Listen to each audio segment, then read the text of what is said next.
우리 말씀을 나누기 전에 앞뒤좌우로 사랑을 담은 위로의 인사를 나누겠습니다. 우리 활짝 한번 웃어보시고요.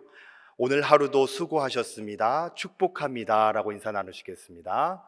오늘 하루도 수고하셨습니다. 축복합니다. 당연함을 몰랐던 그때로 돌아가고 싶지만 당연한 것이 감사한 일이 된 지금의 시간도 우리에게 분명 어떤 의미가 있을 것입니다. 그 의미 있는 하루를 세상 속에 그리스도인으로 멋지게 살다가 귀한 예배 자리에 나오신 여러분을 주님의 이름으로 환영하고 축복합니다. 오늘 설교 제목은 진짜와 가짜입니다.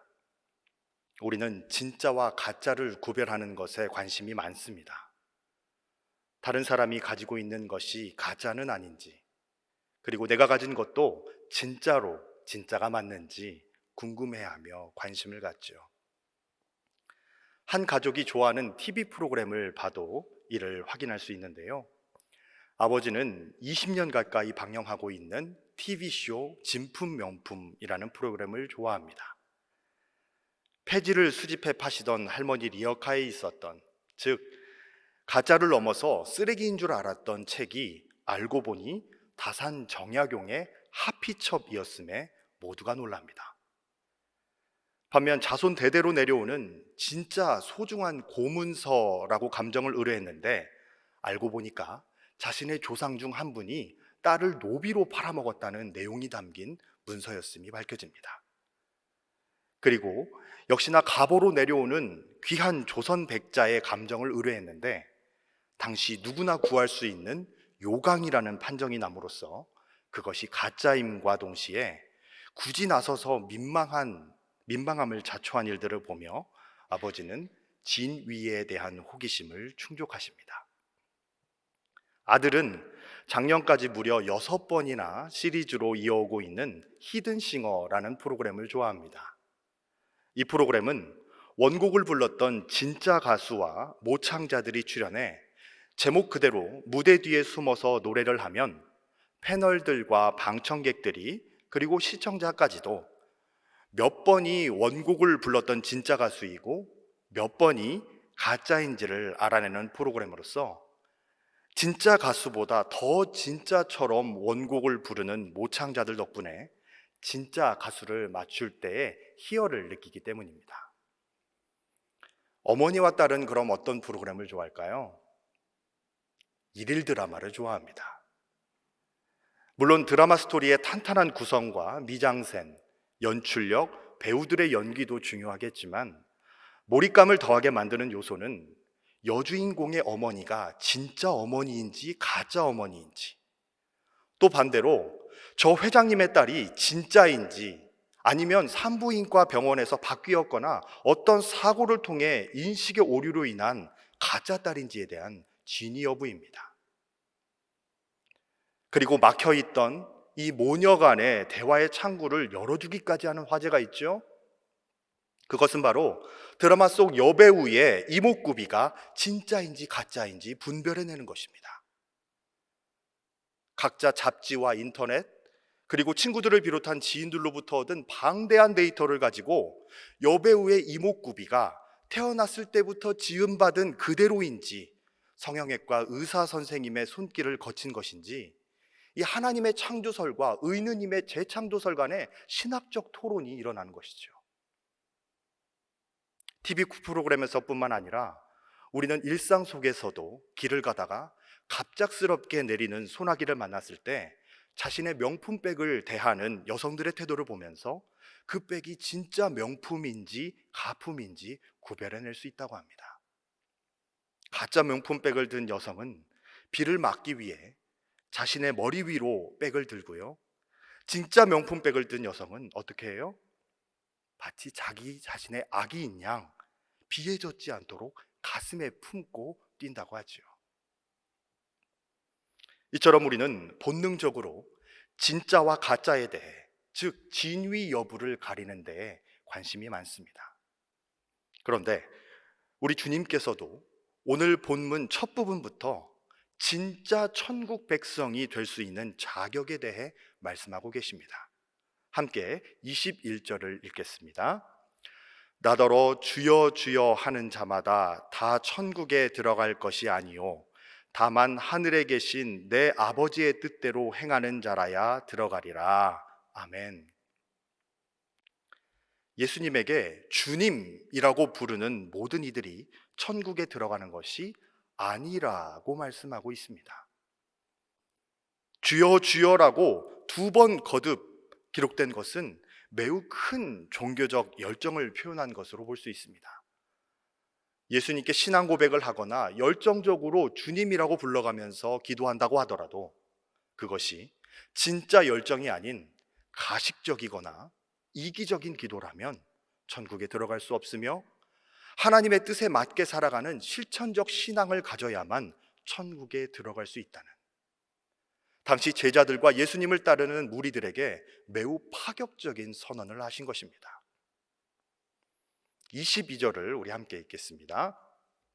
그날에 많은 사람이 나더러 이르되 주여 주여 우리가 주의 이름으로 선지자 노릇하며 주의 이름으로 귀신을 쫓아내며 주의 이름으로 많은 권능을 행하지 아니하였나이까 하리니. 주여 주여라고 한 많은 사람들은 그냥 주님을 부른 정도가 아니고 주의 이름으로 선지자 노릇도 하고 주의 이름으로 귀신도 쫓아냈으며 주의 이름으로 능력도 행했던 대단한 사람들입니다. 그런데 이 사람들에 대해서 예수님은 21절에 이어 충격적으로 말씀하십니다. 우리 23절을 함께 읽겠습니다. 그때에 내가 그들에게 밝히 말하되 내가 너희를 도무지 알지 못하니 불법을 행하는 자들아 내게서 떠나가라 하리라. 내가 너희를 도무지 알지 못한다라고 말씀하십니다. 도무지 무엇하지 못하다는 의미를 가진 헬라어 우데포데는 부정문에 사용되는 접속사로서 일찍이 단 한 번도 그런 적이 없는 이라는 뜻을 가집니다. 또한 행하는에 해당하는 헬라어는 에르가조메노이인데 그 시제와 형태가 현재 분사형으로서 한두 번이 아니라 불법을 습관적으로 일삼는 자들을 가리킵니다. 따라서 예수님께서는 그때, 즉 마지막 심판의 날까지 매번 주님의 이름만을 빌어 기이한 일을 행하고 그 영광은 자신이 가로챈 가짜 크리스천들, 그리고 담임 목사님께서 월요일 새벽 기도회 가운데 예로 드셨던 돈 목사와 같은 사꾼 목자들, 그런 자들에게 단 한 번도 너를 알았던 적이 없다라고 단호하게 말씀하십니다. 이 사람들은 자기들이 주님을 따라서 그 많은 일을 행했기 때문에 주님이 자기를 모를 가능성은 절대 없다고 생각하는 것입니다. 내가 주님의 이름으로 그런 일들을 다 했는데 어떻게 주님이 나를 모르실 수 있을까? 그런데 주님은 너희가 일은 했지만 내가 마땅하지 않다, 너희가 많은 일은 했지만 글쎄 내 스타일대로는 하지 않았다 정도가 아니라 글쎄 넌 누구니? 라고 말씀하고 계시는 것입니다. 이는 마치 마태복음 25장의 열처녀 비유를 떠오르게 합니다. 그 중에서도 한때 신랑을 맞이하는 영예로운 신분을 가졌으나 신랑에 의하여 내가 너희를 알지 못하노라 라는 책망을 듣고 문 밖에 남겨진 기름을 준비하지 못한 미련한 다섯 처녀의 처지와 동일한 그런 비참한 상황인 것이죠. 여러분, 이것이 무엇을 의미합니까? 자기는 주의 일을 하는 하나님의 사람, 천국 백성으로 합당하다고 100% 확신하고 있는데 실제로 주님은 그렇다고 말씀하시지 않는다는 것이죠. 자기 자신에게 속고 있는 것입니다. 자기 속임. 이것은 신행일치로 성화되는 과정 가운데 있는 이들에게 주어지는 대표적인 유혹입니다. 오늘 본문 21절, 22절의 이 사람들도 주님을 따라다니면서 자기가 주의 이름으로 무언가를 했던 것 때문에 당연히 주님이 자신을 알 거라 생각할 수 있지만 스스로 속고 있다는 것이죠. 왜 속았을까요? 주여 주여 외쳤던 이 사람들이 진짜 신앙의 증거를 능력에서 찾았기 때문입니다. 여러분은 누군가 신앙이 좋다, 저 사람 참 믿음 좋은 사람이다, 어떻게 판단하시나요? 우리가 판단하는 것 중 대부분은 외적인 것들입니다. 와, 저 사람 참 기도 유창하게 잘하더라. 와, 저분이 모임을 인도하는데 매우 유쾌하고 많은 사람들이 모이더라. 또 영적인 면으로 따지자면, 와, 그분이 나한테 집사님 혹시 무슨 일 있어? 라고 해서 왜요? 라고 했더니, 아, 내가 어제 집사님 생각이 나서 기도를 했는데 무슨 일이 있는 것 같아서. 어떻게 하셨어요? 맞아요, 내가 이런 일이 있는데. 또는 내가 다른 사람에게 부탁하면 기도 응답이 늦는 것 같은데 그분에게만 부탁하면 바로 응답을 받는 것 같아. 신기하네. 심지어는 용하네 라고 하면서, 와, 그 사람은 정말 능력 있는 사람이구나 라고 판단을 내리는 것이죠. 우리는 기도의 뜨거움이나 성경에 대한 해박한 지식, 또한 사람들을 이끌어내는 능력, 이런 것들로 신앙의 진정성, 진위를 판단합니다. 진짜 신앙은 겉으로 드러나는 현상 가운데 있다고 생각하는 것이죠. 그런데 여러분, 오늘 본문 22절에 나오는 사람은 다 무엇으로 일했나요? 주의 이름으로 이 일들을 감당했습니다. 주의 이름으로 감당했지만 주님은 모르시는 거죠. 여러분, 주님의 능력은 모든 피조물을 통해서, 누구를 통해서든 드러날 수 있습니다. 구약에는 하나님께 쓰임받은 많은 종들이 있는데 그 중에는 하나님을 잘 알지 못하는 이들도 있었습니다.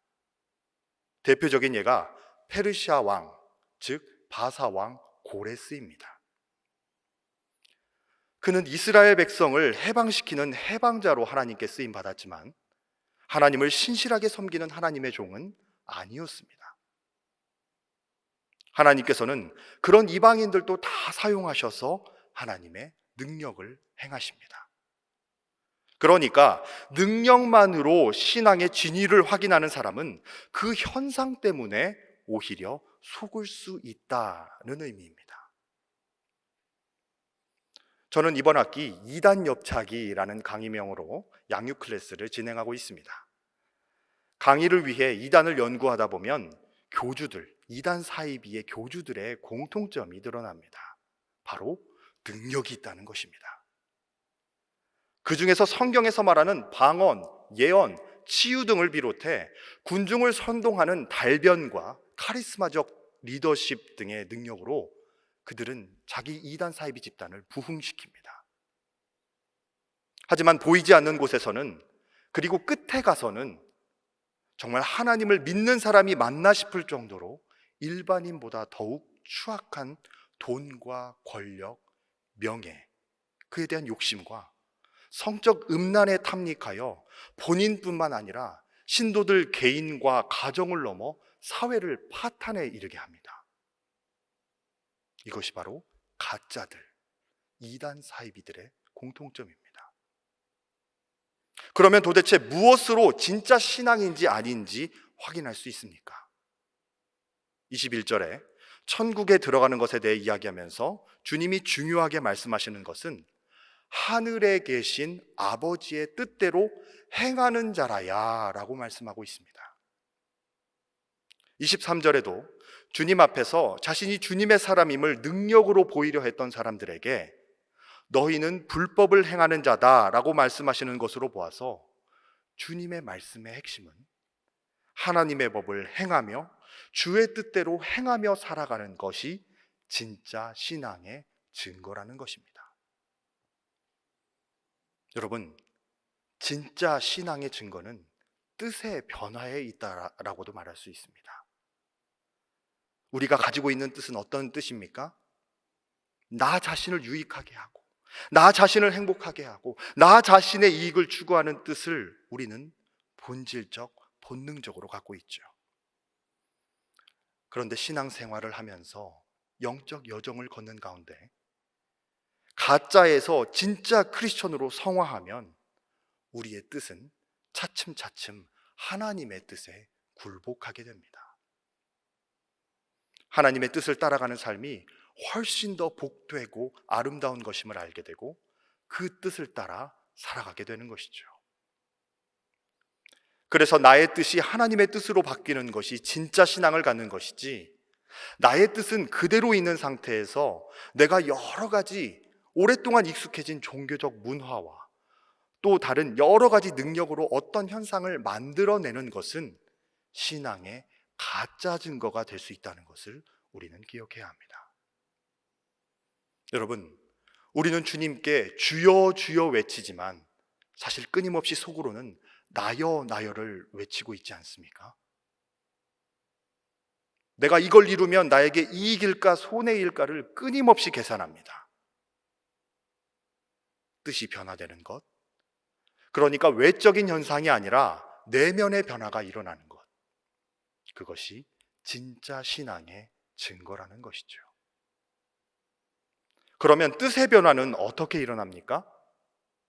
본문 말씀은 하늘 아버지의 뜻을 행할 때라고 설명하고 있습니다.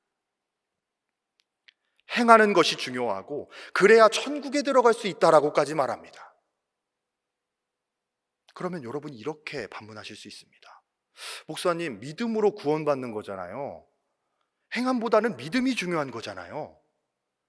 사도 바울도 이신칭의를 강조함과 동시에 로마서 10장 13절에서 누구든지 주의 이름을 부르는 자는 구원을 받으리라고 했는데 모순되는 거 아닌가요?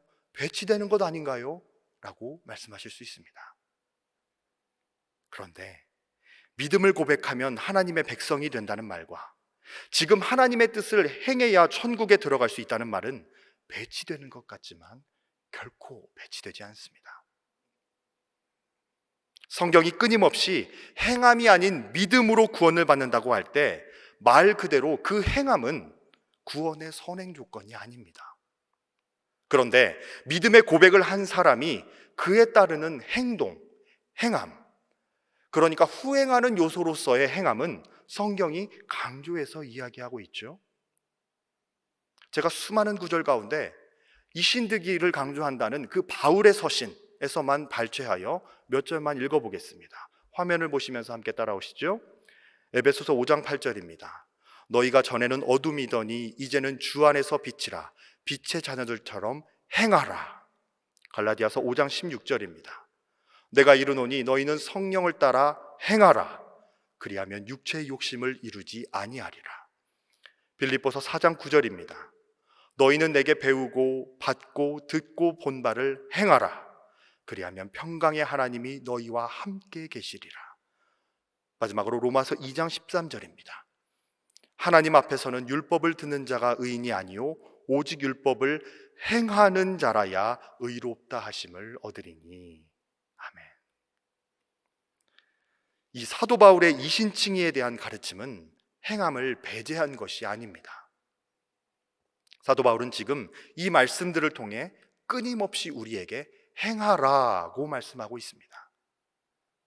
그런데 이 행하라는 것은 구원의 전제 조건으로서의 행함이 아니라 바로 진정한 믿음의 고백에 뒤따를 수밖에 없는 행함을 말씀하고 있는 것입니다.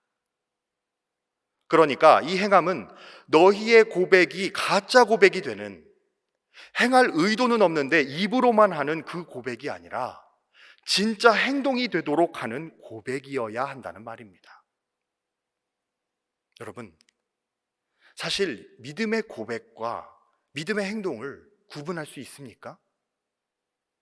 아니요. 그것은 절대 구분할 수 없습니다. 그것은 구분되는 것이 아닙니다. 이론적으로 설명하기 위해 구분했을 뿐 실제로는 구분되지 않는 것입니다. 예를 들어 제가 매우 피곤한 상태에서 아내를 태우고 운전을 해야 되는 상황이라고 가정해 보겠습니다. 피곤한 제 얼굴을 보고 제 아내가 선뜻 저 운전 잘하잖아요. 제가 운전할게요 라고 했는데 제가 대답하기를 당신의 운전 실력을 믿어요. 당신의 운전 실력을 믿으니까 나는 택시를 타고 가겠어요 라고 말하면 진짜 제가 제 아내의 운전 실력을 믿는 것일까요? 아니죠. 또 제 딸이 사춘기가 되었을 때 사랑아, 아빠는 너를 항상 믿는단다. 아빠의 사랑이를 향한 믿음은 절대 변치 않을 거야. 그런데 네 방에 CCTV 하나 설치해도 될까? 혹시나 네가 너의 방에서 사고가 날까 봐 그래. 이러면 제가 제 딸을 믿는 것일까요? 이처럼 믿음과 행동은 분리될 수 없습니다. 마태복음과 야고보서 그리고 히브리서에서 끊임없이 우리에게 행함이 있어야 한다라고 말하는 것은 행함이 없는, 입으로만 하는, 처음부터 행할 의도가 없는 자기속임의 고백은 가짜이고, 머리부터 발끝까지 전 존재가 하나가 되어 하는 고백이 진짜라는 것입니다. 정리해보자면 행함, 행동으로 나타나는 진짜 믿음의 고백으로 우리는 구원을 얻는 것입니다. 그렇게 믿음의 행함으로 살아가야 한다는 것을 마지막 결론 부분인 24절부터 27절까지 두 건축가의 비유로 설명하고 있습니다. 이 비유는 어릴 때 주일학교에서 재밌게 들었던 이야기, 지혜를 얻는 이야기 정도로 들으셨을 수 있습니다. 하지만 이것은 우리의 생존을 결정하는 이야기, 우리의 영혼을 진정과 허무, 진짜와 가짜로 갈라놓는 결정적인 비유라는 사실을 알아야 합니다. 이 비유 안에 두 건축가가 나옵니다. 첫 번째 건축가는 어디에 건축하죠? 반석 위에 건축합니다. 두 번째 건축가는요? 모래 위에 건축했습니다. 둘 다 열심히 지어 올렸다는 것은 똑같습니다. 그런데 뭐가 다르죠? 기초가 다릅니다. 여러분, 이 비유 속에 집이라는 것은 사람의 인생 전체, 우리의 영적 여정을 의미합니다. 반석은 하나님의 말씀을 듣고 그대로 행하는 그리스도인의 실천적인 순종을 의미합니다. 우리는 날마다 우리의 생애를 지어가는 사람들입니다. 그런데 그 영적 여정, 우리의 인생을 지어가는 데 있어서 우리가 제일 중요하게 생각하는 것이 뭐라고요? 우리 영혼의 기초부터 단단하게 지어가고 있는가를 확인해야 한다는 사실입니다. 24절에서는 나의 이 말을 듣고 행하는 자는 이라고 말씀하고 있고, 26절에서는 나의 이 말을 듣고 행하지 아니하는 자는 이라고 말씀하십니다. 공통적으로 기록되어 있는 나의 이 말은 오늘 본문 앞부분을 의미하기도 하지만 5장부터 이어져서 오늘 본문으로 마무리되는 산상수훈 전체를 의미하기도 합니다. 주님의 말씀을 들은 것은 둘 다 똑같죠? 그런데 한 사람은 행하고 다른 한 사람은 행하지 않습니다. 하지만 행하지 않는다는 게 아무것도 안 한다는 뜻이 아닙니다. 보면 둘 다 건축을 했잖아요. 따라서 행한다는 말은 말을 듣고 들은 대로 건축하는 것이고, 행하지 않는다는 것은 말을 듣고 들은 것은 저편에 두고 내 마음대로 그냥 건축한다는 뜻입니다. 공동번역 성경이 이 의미를 잘 살려서 번역하고 있는데요, 제가 한번 읽어보겠습니다. 지금 내가 한 말을 듣고 그대로 실행하는 사람은, 이렇게 표현하고 있습니다. 지금 듣고 그대로 순종하는 사람, 그것이 바로 자기 인생의 진정한 여정을 건축해가는 사람이고, 자기 생애에 참된 것을 지어가는 사람이며, 그는 하나님의 백성으로 구원받아 천국을 누리며 사는 사람이다, 이렇게 말씀하고 있습니다. 여러분, 좋은 설교 좋아하시죠? 말씀 좋은 거 좋아하시잖아요. 그 이유는 좋은 설교를 들으면 그 말씀을 듣는 그 순간에는 내가 그 말씀 속의 사람이 된 것처럼 느껴지기 때문일 것입니다. 그런데 여러분, 좋은 말씀 들어서 모두 좋은 그리스도인이 되었다면 유명한 설교자가 있는 교회는, 교회의 모든 성도는 다 성인이 되어야 마땅합니다. 그런데 여러분, 실제로 그렇던가요? 유명한 설교자의 교회에서 교회가 갈라지고 싸우는 일들을 종종 볼 수 있습니다. 싸울 때 어떻게 싸워요? 교회에 단 한 번도 나와본 적 없는 사람처럼, 예수님의 이름을 단 한 번도 불러본 적 없는 사람들처럼 세상 사람들보다 더 잔인하게 싸웁니다. 무엇을 할 수 있나요? 우리가 좋은 말씀을 듣고 잘 깨닫는 것이 우리의 생애와 삶을 진정한 것으로 만드는 것이 아닐 수 있다는 것입니다. 오히려 듣기만 하고 행하지는 않아서 귀만 커지고 손과 발은 짧아져 있는 기형적인 신앙인이 될 수 있습니다. 여러분, 그렇다면 말씀을 듣는 이유가 무엇인가요? 그 말씀을 따라 행하고 살기 위해서 듣는 건 아닙니까? 지금 말씀을 듣고 그대로 순종하며 행하는 사람, 지금 이 설교를 듣고 계시는 우리 사랑하는 주님의 교회 성도 여러분, 여러분이 들으신 이 말씀이 하나도 바뀜이 없이, 내 마음대로 변형함이 없이, 타협함 없이 그대로 순종해가는 믿음의 자녀들이 되시기를 기원합니다. 들을 뿐만 아니라 행함으로써 균형 잡힌 신앙인이요, 우리 주님께서 먼저 아는 채 하시는 진짜 크리스천이자 진짜 천국 백성들이 다 되시기를 바랍니다. 우리가 지금 이 땅 가운데서 천국을 누리고 사후의 천국을 소망하며 영원히 천국에 거하게 되는 것은 매일의 지금 들은 대로 순종하려고 하는 삶에서 이루어지게 됩니다. 좋은 말씀의 결론은 다른 데 있지 않습니다. 좋은 말씀을 듣는 것도 좋지만 좀 덜 좋은 말씀을 들어도 아무 상관없습니다. 중요한 것은 하나님의 말씀을 듣고 들은 그대로 살아가는 것입니다. 오늘 그 말씀이 나의 삶을 참 버겁게 만든다 할지라도, 그 말씀이 나의 생각의 틀을 완전히 바꾸게 만들더라도, 오늘 그 말씀이 내가 세워놓은 삶의 계획을 완전히 뒤엎게 만드는 것이라 해도 그 말씀을 따라 사는 사람은 자신의 인생의 기초부터 단단하게 쌓아가는 사람입니다. 우리는 사순절을 보내고 있습니다. 우리 주님께서는 말로만 성부 하나님을 믿지 않으셨고 말로만 우리를 사랑하지 않으셨습니다. 고난의 쓴 잔을 피하실 수 있는 분이셨지만 아버지의 뜻에 순종하시기 위해, 또한 우리를 진짜 사랑하셨기에 침뱉음을 당하시고 욕설과 비방과 조롱, 그리고 매맞음을 견디셨으며 십자가에 달리셨습니다. 그 진짜 믿음, 진짜 사랑을 위한 고난과 순종이 있었기에 부활이라는 찬란한 영광을 누리실 수 있었습니다. 믿음과 사랑의 진짜 모범을 보이신 우리 주님이 지금 이 순간에도 진정한 신앙을 가진 진짜 크리스천, 참된 주님의 자녀를 찾으시며 십자가 고난과 부활에 동행하기를 요청하고 계십니다. 속담과는 달리 믿음의 행함으로 짓지 않은 공든탑은 무너집니다. 순종으로 짓지 않은 것은 언젠가 한순간에 다 허물어지게 되어 있습니다.